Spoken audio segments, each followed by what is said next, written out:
अस्सलाम वालेकुम दोस्तों, आज हम लोग बात करने लगे हैं अमेरिकन फ़ौज की वेनेज़ुएला के अंदर मुदाखलत। Cold War, a Latin American city under US fire.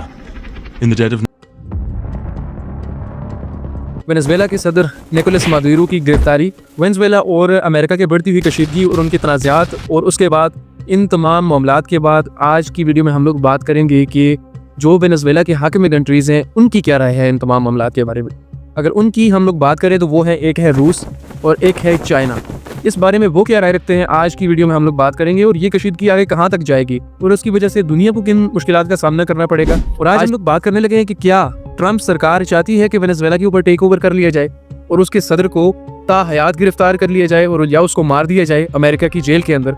इन तमाम मामलों के बारे में आज हम लोग बात करेंगे। और जिसने अभी तक हमारे चैनल को सब्सक्राइब नहीं किया, चैनल को कीजिएगा सब्सक्राइब, वीडियो को कीजिएगा लाइक। चलिए वीडियो को स्टार्ट करते हैं। अमेरिका ने साल के शुरुआती दिनों में ही जुम्मे के दिन एक बड़ा ऑपरेशन किया है, जिसके नतीजे में वेनेज़ुएला के सदर निकोलस मादुरो और उनकी अहलिया को मिराफ्लोरे जो उनका घर है वहाँ से उनको दारुल हुकूमत से गिरफ्तार किया, उनको न्यूयॉर्क ले जाया गया और ये कार्रवाई अंजाम दी उनके स्पेशल दस्तों ने, जिनका नाम था डेल्टा फोर्स। सबसे पहले पूरे मुल्क में धमाकों की आवाज़ सुनी गई, उनकी मेन बेसेस को निशाना बनाया गया ताकि उनकी मुदाखलत बिल्कुल भी ना हो सके। और जो इल्ज़ामात लगाए गए वेनेज़ुएला के सदर के ऊपर, उनमें नार्को दहशतगर्दी, स्मगलिंग और करप्शन के तहत, उनके इन इल्ज़ामात के तहत उनको वेनेज़ुएला के अंदर से गिरफ्तार किया गया और उनको न्यूयॉर्क सिटी मुंतकिल कर दिया गया। अब ये सारे मामलात के बाद क्या आपको एक झटका नहीं लग रहा कि अगर करप्शन वो बंदा कर रहा था या नार्को स्मगलिंग कर रहा था या कहें कि दहशतगर्दी कर रहा था, तो वो क्या अमेरिका का राइट बनता था कि वो उसको गिरफ्तार करता? अमेरिका को क्या तकलीफ थी कि इतने इल्ज़ामात पे, यानी अमेरिका को वर्ल्ड पुलिस तो है नहीं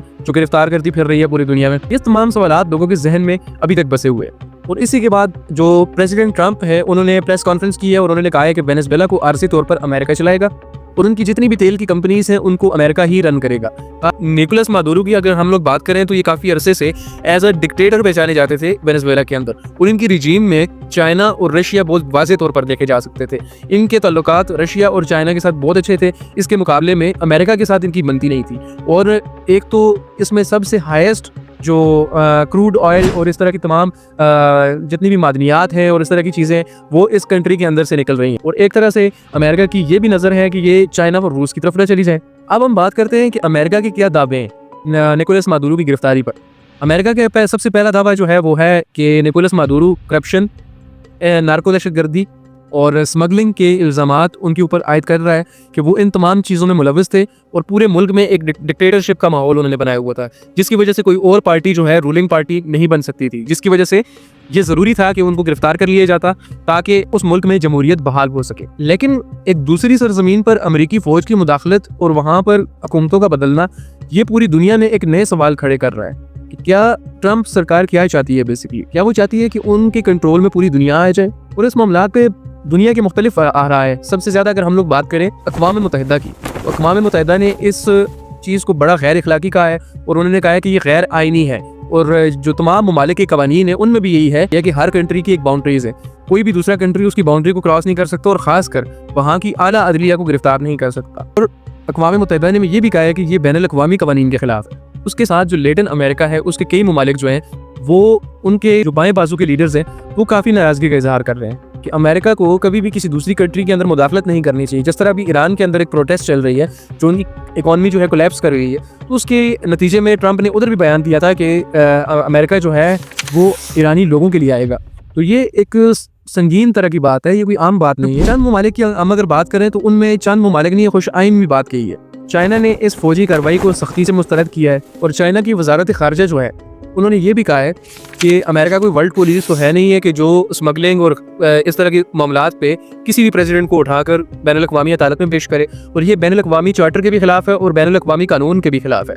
किसी भी प्रेसिडेंट को उसकी अपनी सरजमीन से गिरफ्तार करके कोई दूसरा मुल्क नहीं ले जा सकता। जहाँ तक रशिया की बात है, रशिया का मौक़िफ़ भी बड़ा वाज़ेह था। उन्होंने कहा था कि ये बिल्कुल खिलाफ वर्जी है और यूएन चार्टर की खिलाफ वर्जी है और बैनुल अक़वामी कवानीन की खिलाफ वर्जी है उस सूरत में जब तक यूएन इसकी मंजूरी ना दे। यानी उन्होंने एक फ्री हैंड यूएन के लिए भी रख दिया कि अगर यूएन मंजूरी दे दे कि फलां प्रेसिडेंट को उठा के ले आओ तो आपको ले आना चाहिए। यानी थोड़ी सी उन्होंने फ्री हैंड ये भी दिया, लेकिन एक तरह से उन्होंने उसकी मुदाखलत को मुस्तरद किया। वेनेज़ुएला और अमेरिका के तमाम मामलात का हल मुज़ाकरात है। इस तनाव की जो सबसे बड़ी वजूहात हैं, पहले भी मैंने आपको वीडियो के स्टार्ट में भी इस चीज़ का जिक्र किया है कि वेनेज़ुएला के अंदर तेल के सबसे बड़े ज़खायर मौजूद हैं और यहाँ से इतना तेल निकल सकता है कि आने वाले 50 साल तक यहाँ पे कोई भी मुल्क इससे फ़ायदा उठा सकता है। तो अमेरिका ये सोच रहा है कि जहाँ तक अगर बात है चाइना और रशिया की, तो वेनेजुएला उनके बहुत ज़्यादा करीब है, और अगर ये कुर्बत ज़्यादा बढ़ती रही तो वेनेजुएला जो है वो अमेरिका के पड़ोस में है, तो चाइना और रशिया वहाँ पर आके बैठ जाएंगे और उनसे मफादात हासिल करेंगे और उनसे तेल और इस तरह के तमाम ज़खायर जो है वो ले जाएंगे और अमेरिका के हाथ में कुछ नहीं आएगा। और एक बात तो ये भी है कि आप ज़बरदस्ती क्यों करना चाहते हैं, मतलब मुझे ये चीज़ समझ नहीं आ रही कि अगर वो मुल्क आपको कोई चीज़ नहीं देना चाह रहा तो आप ज़बरदस्ती क्यों ले रहे हैं उससे। OIC होगी और इस तरह की तमाम जो तंजीमें हैं उन्होंने भी इस चीज़ के बारे में एक ही अपना मौक़िफ़ इख्तियार किया है कि एक मुज़ाकरात की मेज़ पर आके सबको अपने मामलात हल करने चाहिए। जो भी एक दूसरे के ऊपर उनको तनाज़ात हैं, जो भी एक दूसरे के ऊपर उनको शक और शुबहात हैं, वो दूर करने चाहिए ताकि सियासी इस्तेहकाम, इलाकाई इस्तेहकाम और उसके अलावा तमाम चीज़ें अमन को और इंसानी हकूक़ को बेहतर बनाया जा सके।